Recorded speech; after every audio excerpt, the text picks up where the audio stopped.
Bagi saya pada saat itu saya benar-benar pusing melihat dia, benar-benar bingung, benar-benar nggak tahu lagi harus berbuat apa.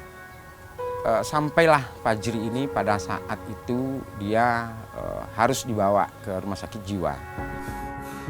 Saat itu saya merasa alangkah sangat berdosanya anakmu ini, Ibu, yang tidak pernah bersyukur dan selalu membuatmu susah. Tapi yang membuat saya kuat itu ibu. Ibu yang selalu beri saya dukungan untuk bisa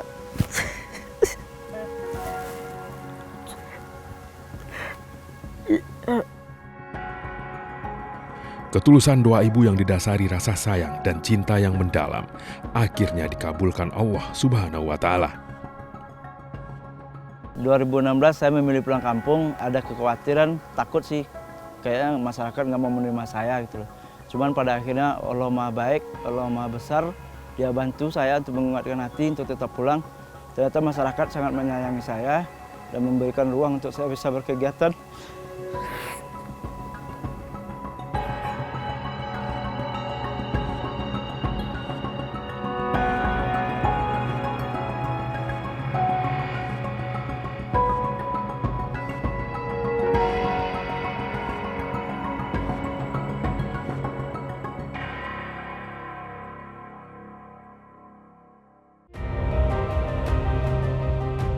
Bagai dua sisi mata uang, narkoba dapat memberi manfaat namun juga merusak kesehatan. Data Badan Narkotika Nasional tahun 2024, angka prevalensi penyalahgunaan narkoba di Indonesia mencapai 3,3 juta orang.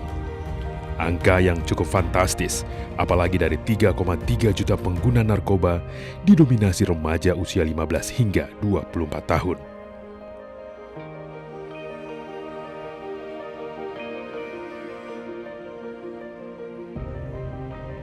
Saya salah satu korban narkoba. Barang haram tersebut telah menghancurkan masa muda saya. Saya nyaris menjadi orang dengan gangguan jiwa karena narkoba. Saya harus jujur juga, Fajri ini sudah kalau di tengah-tengah masyarakat kita pada saat itu udah komplit. Dia narkoba juga, dia suka berantem, dan penampilan dia juga urakan. Rambutnya di kuning seperti rambut musang. Nah, itu sering disampaikan ke saya. Siapa yang bikin onar di tempat lain? Itu yang rambutnya mau di musang tuh, bentuk itu. Jadi identik sekali bagi saya Fajri ini pada saat itu karena dia menonjol sekali kenakalannya, kemudian pergaulannya. Bagi saya pada saat itu saya benar-benar pusing melihat dia, benar-benar bingung, benar-benar nggak tahu lagi harus berbuat apa. Sampailah Fajri ini pada saat itu dia harus dibawa ke rumah sakit jiwa. Saya terjerumus ke dalam kehidupan gelap narkoba sejak usia masih sangat belia. Terlahir dari keluarga sederhana sebagai anak bungsu membuat saya sangat disayang, namun kurang mendapatkan perhatian dari orang tua. Semua kebutuhan saya dipenuhi oleh orang tua yang tinggal di Jakarta. Namun sayang, uang kiriman tersebut saya belikan lem hingga narkoba untuk memenuhi hasrat saya yang mulai kecanduan terhadap barang haram itu. Waktu SMP, waktu itu lumayan nakal, sempat juga berantem, mukul orang, minum-minuman juga, ngerokok, bahkan ngerjain guru juga sambil belajar. Macam-macam banyak kenakalan-kenakalan yang awak lewati, pada akhirnya diberhentiin sekolah dan di DO, dan nggak ada satu sekolah pun yang menerima kecuali pernah pindah ke Muhammadiyah, MTSN. Di MTSN pun awak kena DO lagi, DO kembali karena minuman keras. Mereka luka kita semua. Tinggal di kampung halaman jauh dari orang tua yang bekerja dan menetap di Jakarta, membuat saya menjadi kehilangan arah dan hidup sesuka hati. Tidak ada yang mengawasi. Setiap hari saya bergaul dengan komunitas anak-anak punk di Kabupaten Tanah Datar, Sumatera Barat.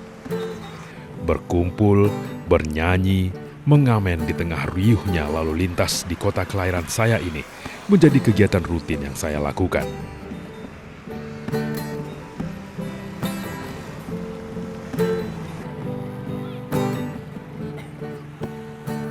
Meski selalu berada dalam keramaian, rasa rindu kepada ibu yang sedang merantau di Jakarta kadang tak terbendung, hingga akhirnya saya memutuskan hijrah ke ibu kota.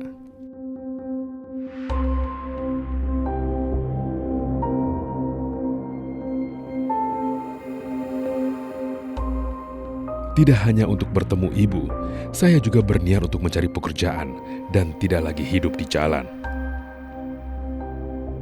Namun niat tersebut pupus karena beberapa bulan di Jakarta, saya tidak kunjung mendapatkan pekerjaan yang pada akhirnya membawa saya kembali ke jalan. Selama saya di Jakarta, sebenarnya tadi tujuannya ke Jakarta itu pengen merubah nasib dan membantu orang tua yang ada di Jakarta. Cuman karena bertemu dengan teman-teman sepemikiran, dapat kawan-kawan yang sama, satu circle lah.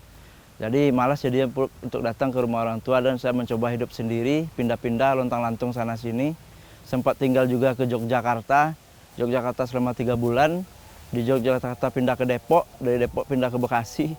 Jadi hari-hari itu habisnya di jalan bersama kawan-kawan, ngamen, sambil ngamen, habis ngamen dapat duit, beli minuman, narkoba, kayak ganja, obat-obatan, kayak pil-pil koplo ya. Jadi circle kehidupan saya sehari-hari itu Jakarta seperti itu terus, nggak pernah berubah gitu.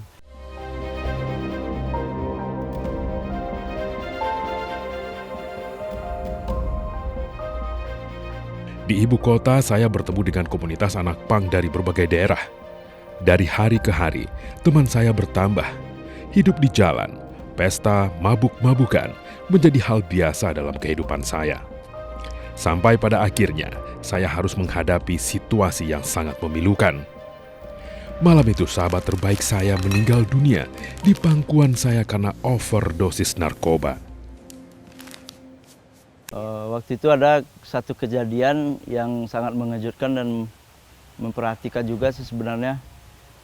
Waktu lagi asik-asik ikut acara underground, ada warga yang mengasih tahu bahwasan ada kawan kami perempuan kena overdosis. Waktu itu kami berusaha bawa dia ke rumah sakit, ternyata dalam perjalanan meninggal di pangkuan saya sendiri. Dan waktu itu perasaan sangat kacau, sedih, pengen nangis tapi nggak bisa ngeluarin air mata. Pengen lari nggak tahu mau lari kemana. Nah waktu itu pokoknya semuanya hancur lah, pemikiran dan perasaan. Bahkan keluarga kawan saya tuh juga nyalain saya. Dia bilang saya yang ngajarin anaknya nakal, hingga pada akhirnya anaknya milih jalan yang salah dan meninggal.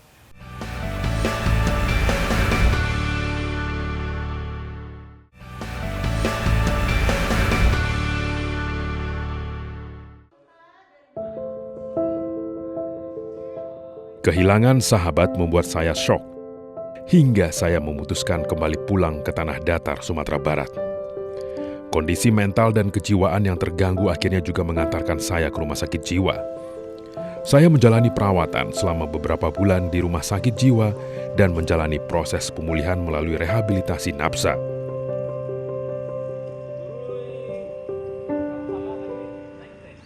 Tahun 2011 datanglah penyakit yang menimpa, supaya saya nggak kenal sama siapapun. Sempat masuk rumah sakit jiwa 7 hari, bahkan dipindah ke instalasi nafsa selama 3 bulan. Selama menjadi pasien di rumah sakit jiwa, saya sangat merasa bersalah pada ibu. Sosok renta yang datang dari Jakarta untuk membesuk dengan membawakan makanan kesukaan saya. Saat itu saya merasa alangkah sangat berdosanya anakmu ini, ibu, yang tidak pernah bersyukur dan selalu membuatmu susah. Tapi yang membuat saya kuat itu ibu. Ibu yang selalu beri dukungan untuk bisa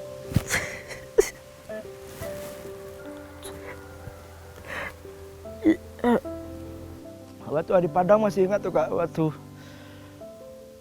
yang membuat saya kuat itu salah satu ibu.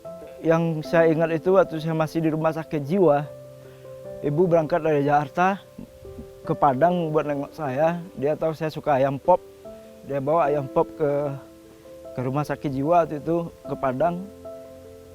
Dalam 1 hari ibu bolak-balik ke Padang hanya buat nengok saya gitu loh. Itu yang membuat saya ingin berubah dan ingin bisa menjadi orang yang berguna di kampung. Meski memiliki anak seperti saya, ibu tetap menyayangi dan mengasihi. Sedikitpun beliau tidak pernah marah atau mungkin membuang saya.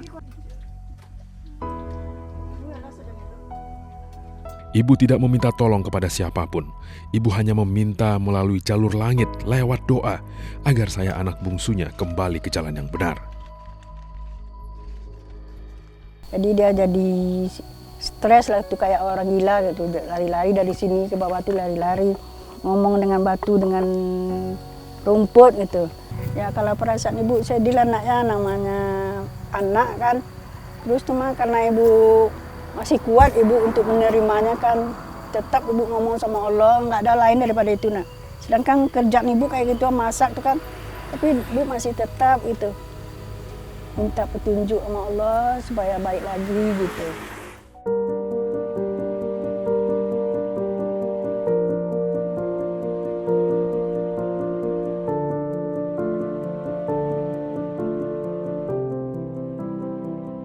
Ketulusan doa ibu yang didasari rasa sayang dan cinta yang mendalam akhirnya dikabulkan Allah Subhanahu wa Ta'ala. Fajri, si anak pang, kini telah berubah. Kehidupan saya berubah 180 derajat. Saya tanggalkan dan buang seluruh atribut anak pang. Saya mulai bersosialisasi dengan pemuda di kampung. Awalnya saya ragu apakah masih ada orang yang mau menerima saya. 2016 saya memilih pulang kampung, awalnya ada kekhawatiran, takut sih, kayaknya masyarakat nggak mau menerima saya gitu loh. Cuman pada akhirnya Allah Maha Baik, Allah Maha Besar, Dia bantu saya untuk menguatkan hati untuk tetap pulang. Ternyata masyarakat memberikan ruang pada saya untuk bisa berbuat di kampung. Saya mendapatkan tempat di tengah-tengah masyarakat dan diberi kesempatan untuk bisa berbuat baik di kampung. Pada akhirnya banyak orang-orang sekitar yang memberi saya dukungan. Ternyata masyarakat sangat menyayangi saya dan memberikan ruang untuk saya bisa berkegiatan.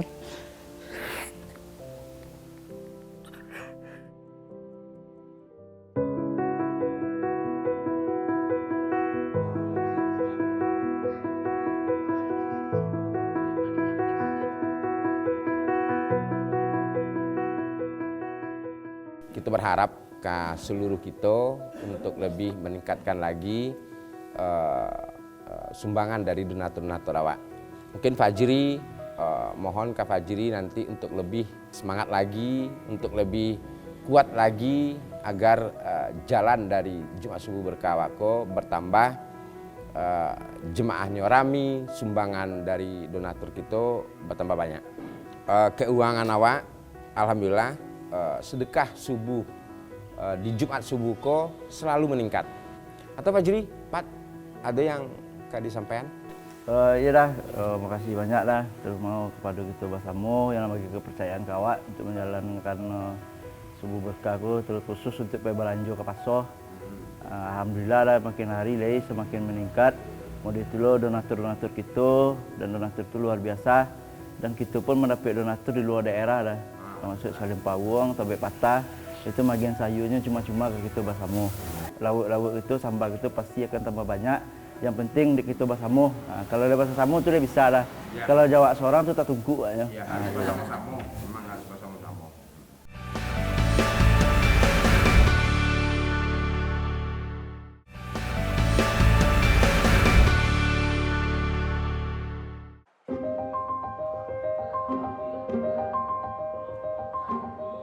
Bersama teman-teman, akhirnya saya menggerakkan sejumlah kegiatan di Surau Karyang, 5 kaum Kabupaten Tanah Datar, Sumatera Barat. Salah satu kegiatan yang menurut saya sangat mendapat dukungan adalah Subuh Berkah yang sudah berlangsung selama hampir 1 tahun.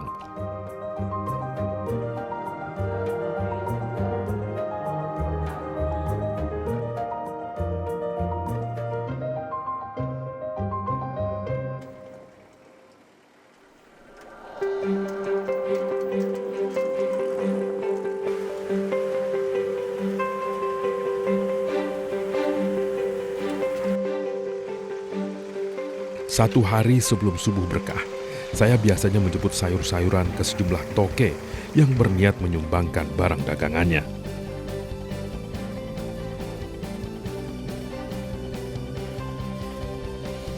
Assalamualaikum. Waalaikumsalam. Apa nih? Ini. Sehat? Alhamdulillah Pak nih, kebun nih, udah sehat nih. Alhamdulillah. Di Pak Ajo tim li sehat-sehat. Alhamdulillah nih, udah biasa Pak nih. Kini hari Kamis nih. Iya. Matawan nih, kalau dulu rasa sakit Surakarya dari ini. Bagi kilo nih.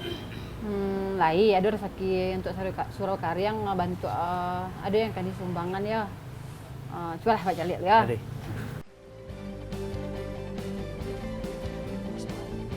Seiring berjalannya waktu, jumlah donatur semakin banyak hingga kami bisa mendapatkan berbagai jenis sayuran, mulai dari kol, cabai, tomat, kentang, bawang, hingga kerupuk.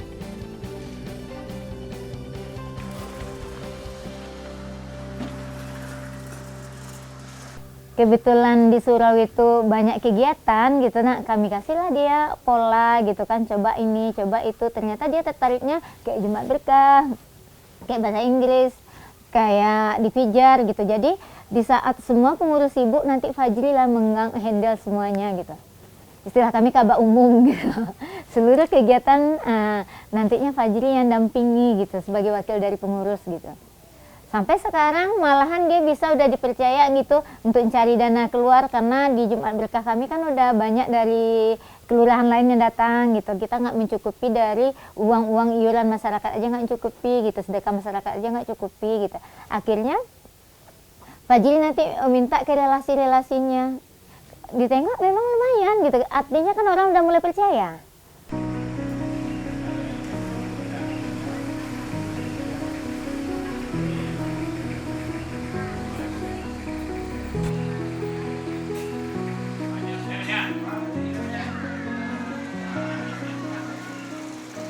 Sembako hasil sumbangan donatur dipersiapkan ibu-ibu di surau secara bergotong royong. Surau menjadi ramai, silaturahmi terjaga itu sebenarnya yang menjadi target saya. Kami di surau juga berusaha sekarang meningkatkan peningkatan pengembangan pemberdayaan di bidang ekonomi masyarakat. Salah satu yang kita lakukan hari ini adalah membuat kegiatan yang namanya Jumat Subuh Berkah atau pasar gratis. Alhamdulillah sudah masuk ke minggu 43. Ini diinisiatif oleh pengurus dan masyarakat baik yang di kampung maupun yang di rantau. Karena waktu itu kampung sempat terkena bencana Galodo sudah 1 tahun berjalan. Jadi rata-rata masyarakat kita kehilangan mata pencarian, rumah hanyut, warung-warung habis, terus lahan pertanian yang dampak terbesar itu adalah lahan pertanian yang hancur. Jadi masyarakat kita betul-betul kehilangan mata pencarian. Jadi pengurus surau bersama masyarakat punya inisiatif untuk membentuk Jumat Subuh Berkah. Mudah-mudahan dengan adanya Jumat Subuh Berkah ini bisa membantu sedikit mengurangi beban masyarakat dalam memenuhi kebutuhan pokok sehari-hari.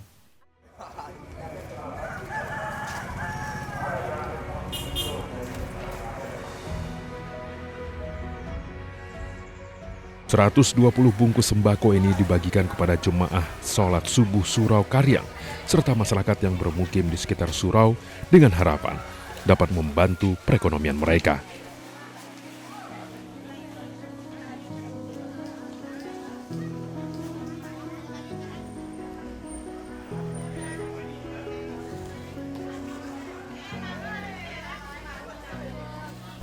Dia sendiri yang bertahan di lingkungan seperti apapun orang sama dia bertahan dengan dirinya yang ingin berubah ke arah yang lebih baik. Jadi kami di sini semenjak ada Fajri memang ada perubahan. Mulai dari surau itu belum ramai sampai sekarang yang ramai sekali, Fajri selalu mendampingi. Kegiatan surau contohnya kita yang subuh berkah atau yang Jumat berkah yang berbagi atau ngasih makan gratis, itu Fajri semua penggeraknya. Jadi Fajri yang jemput-jemput. Bahkan sekarang sampai ke pasarnya pun Fajri yang belanja ke pasarnya. Jadi kita di surau, kalau nggak ada Fajri, itu kita kesulitan. Tidak hanya membawa anak-anak, menyiapin fasilitas di dalamnya itu juga Fajri.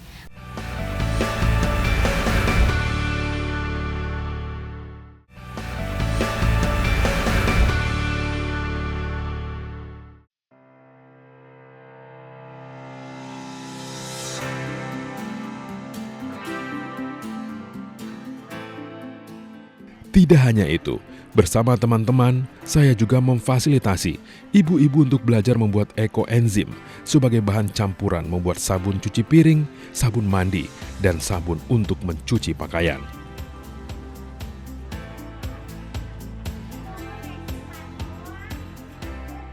Ibu-ibu diberikan pelatihan agar mereka memiliki kesibukan di luar kegiatan sebagai ibu rumah tangga.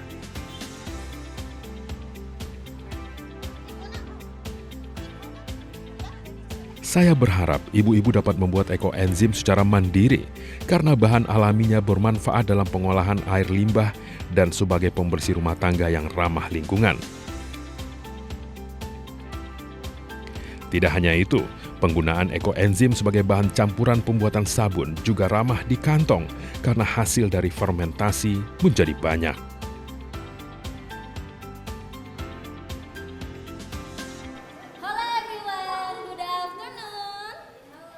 Halo, good afternoon. Assalamualaikum warahmatullahi wabarakatuh. Waalaikumsalam warahmatullahi wabarakatuh. How are you today? I'm fine. Thank you.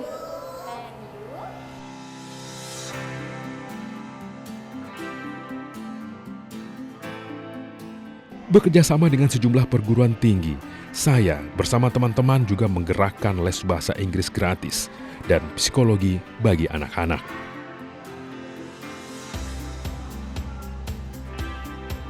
Perjalanan hidup saya yang kelam dan tidak tamat SMP jangan sampai terjadi pada anak-anak ini.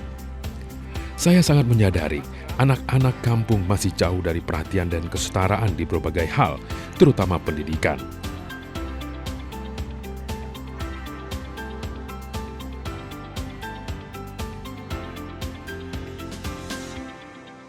Saya mencoba ngelatih anak-anak buat main bola dengan tujuan biar anak-anak itu bisa saya kasih ingat gitu loh. Maksudnya di dalam ngelatih bola saya bisa ngasih masukan ke anak-anak supaya nggak narkoba, nggak melakukan hal yang salah, rajin ibadah dan lain-lain. Fajril justru jauh lebih peduli sama anak-anak di sini daripada orang tua sendiri. Orang tua kadang nggak ngecek anaknya udah ke surau atau belum, ngaji atau enggaknya, tapi Fajri yang selalu mendampingi anak-anak, apapun masalah anak-anak dia yang mendampingi.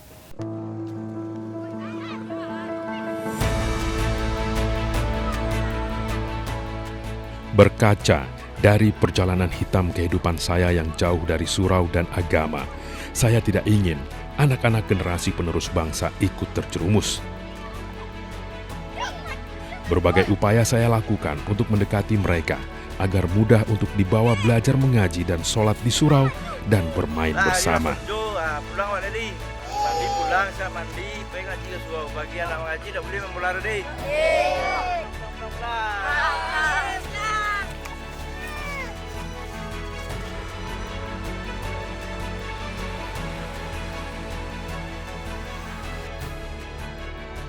Saat ini hanya satu cita-cita saya, yaitu saya ingin menjadi manusia yang bermanfaat untuk orang lain.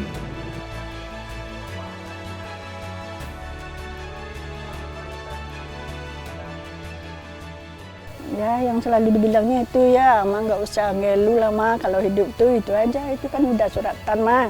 Ya kalau jodoh tuh pasti ada. Tuh kalau ibu ngomong jodohnya tuh, jodoh tuh pasti ada. Jodoh mau rezeki di tangan Allah mah. Kan jodoh tuh belum ditemuin oleh Allah. Udah ada sekarang mah nggak usah dipikirin. Fajri tetaplah mengabdi untuk nagari ini. Semangat. Semangat Fajri, tetap jadi orang baik. Fajri terbaik.